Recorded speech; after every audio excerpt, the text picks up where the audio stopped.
I have designed this interactive and amazing dashboard in just 2 minutes with the help of ChatGPT. You can also do that. So you just need to know how, and you don't have to have any technical knowledge for this. You just need to know the basic English and you need to write the prompt.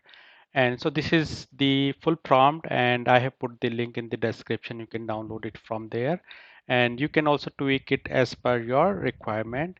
And when we pasted this prompt into the chat GPT, so it gave us this code, and basis that, so we have designed this dashboard. So let's see step by step how did we build it. So we will copy this entire prompt, press Control A, so it will be selected, and then Control C, it will be copied. Open the chat GPT or any other AI, and then paste the entire prompt over here and just remove this section, full prompt below, and then click send prompt. So now you can see that it started generating the VBA code for us. So I think it is going to take around a minute or so. So once the code will be generated, we can just copy and paste that prompt into the Excel. So let's wait for it.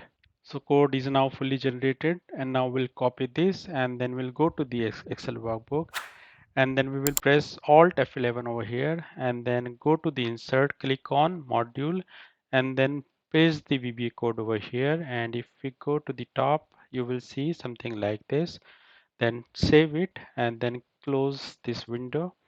And from here, maybe we'll insert a new worksheet, and then maybe we can take a new button from developer tab, let's say,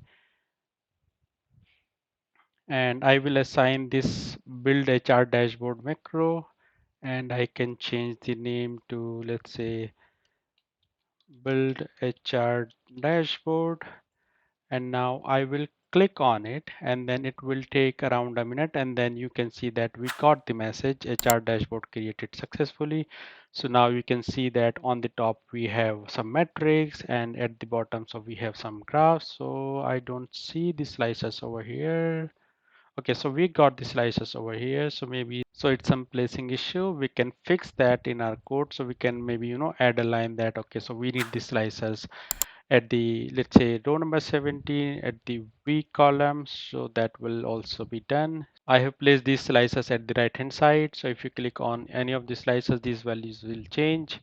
And this is our dummy data. So this is our pivot table because these charts are coming from over here. So if you want to change anything manually, you can do that as well. But if you don't want, so just tweak the prompt, and then again it will regenerate the full code.